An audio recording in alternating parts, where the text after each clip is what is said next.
Alrighty. So I'll start off with an easy one. How long have you owned this store? I've owned this store for 6.5 years since the privatization took over. And that's when I bought the license from Ray, who owned it previous, who is an icon in the South Hill neighborhood. And I worked for him for 14 years prior to that. So how's business? I have nothing really to compare it to because during the privatization, it just totally changed. They weren't mandated to come to liquor stores. They could get liquor everywhere. So business has changed. I'm really thankful for my steady clientele, my customers who have stuck with me through it all. My crew has been top notch. I can't ask for any better. If there wasn't for my customers who have stayed tried and true to us and my employees, I wouldn't be here today. So how would you describe your business model? How do you compete with the big box stores? I can't compete with the big box stores. One, the big box stores have huge buying power. So from the distributors, they get a lot less cost on their product. And so I can't compete with them in our pricing. What I can compete with them in is our beautiful customer service from my crew, our extended selection of scotches, bourbons, and whiskeys that you can't find at their stores.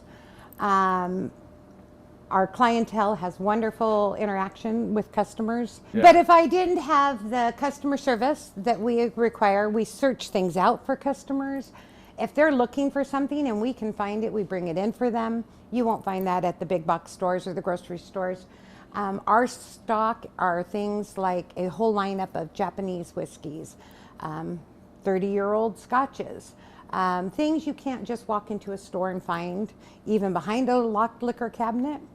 The knowledge with my crew that they have, they know what to pull forward and what to bring to the table. And I couldn't ask for a more welcoming store, a more customer-friendly store. We go the extra mile. Yeah, no, that's interesting because one of my coworkers moved up here from Oregon, and she was talking about how she used to have this vodka that she would always find at the liquor stores in Oregon, and she can't find it here anymore. Is that something you have a lot of people coming in like, I can't find this thing I want? We get several special requests, and it might take us a week or two to find it, but we also have 20 to 30 different distributors compared to the liquor board that we had when it was non-privatized. So we have to go and search all these distributors to find that product for that customer. But we do it. We call them when we get it in and they come pick it up. Yeah. Would you say that, generally speaking, for a customer, the selection is harder to find, worse maybe than it was before privatization? In most places? I think a lot of people have changed their drinking habits maybe to something where they shop they can find easier. But in general, there is not the selection there was at one place. Now they might have to shop several different places to find their products. Right, so they might have more options in terms of where to buy, but it'll be a little trickier for them to get what they're actually looking for. Exactly. Yeah. Exactly, yeah. And you also said that you were in the liquor business before privatization. Correct. So what about prices? How have they changed since privatization?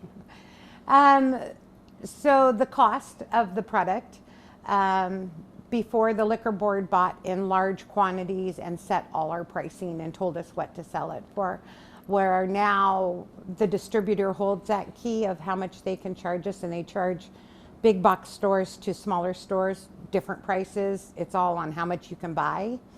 And then we have to put our 20.5% sales tax in. We have to put a 17% liquor board fee in and a 3.778 liter tax on every bottle that comes in this store. Wow. And so everything has pretty much, people thought they were voting in a less expensive price on taxes, on liquor, but they weren't, but they ended up with a 20.5% sin tax on the liquor, and where our regular sales tax is 0.08 or 89, and now we have 20.5% on liquor. Yeah, so it, generally speaking, it's gotten more expensive. It's doubled to in some cases tripled by the time they walk out the door, the price of liquor. And do you think that for the people who shop at the bigger stores, that because the promise of Costco and all those people was, when we have all these big stores competing and selling large quantities, that'll lower the prices and make up for the taxes. Do you think that's borne out to be true? No. No, that has not borne out to be true. Costco sells a lot of product, a lot of their own brand product. What it has brought in is a lot of the bigger companies have made their own label, has made their own product to sell. Yeah, no, it has not. The volume, the reason the bigger box stores can sell the volume they sell is they get it at a discounted price because they can buy pallets and warehouse it. Rite Aid and Costco and Walmart and all these really big stores, they can buy huge pallet loads, and the distributor is going to sell it to them for a quarter of the price that I pay.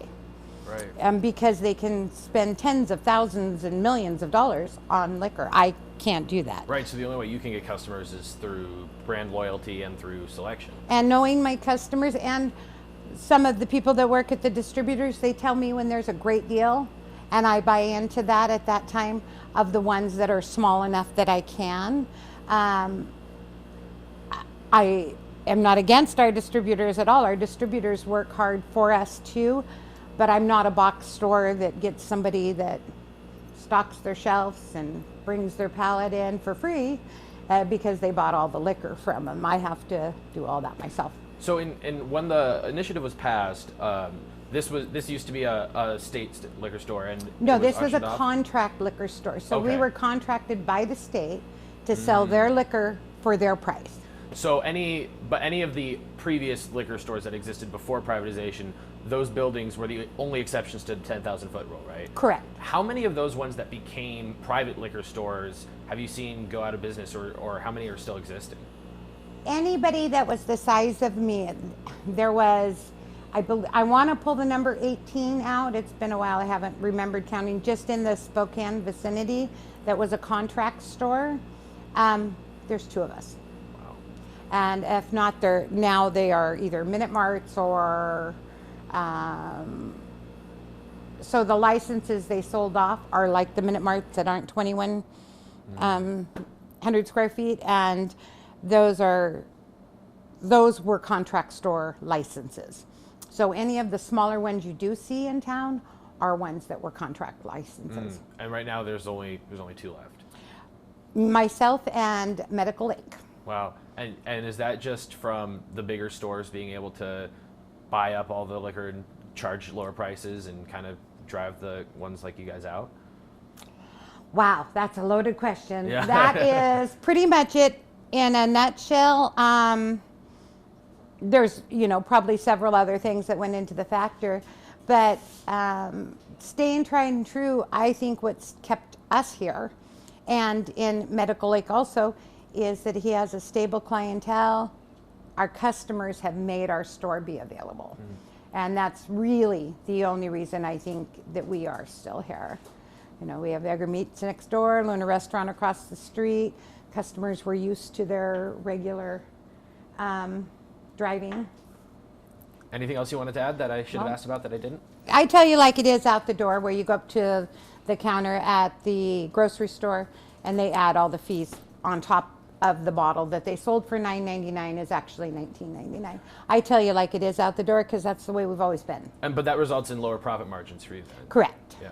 But I mean, I guess that's probably still the only way to get people to come in at all. Well, yeah, if I wanted to run on a huge, higher profit margin, I would be so priced out that, $1 is absorbable. But when you start reaching $5 and $6, they're not going to shop. Right. So we try our best to buy the best we can, best pricing, and sell it for the best price. Our customers, we've got some scotches in just this week that we got them for 50% off the regular retail price that we would normally pay. So tomorrow you'll see them on our shelf at 50% off, passing it on to our customers.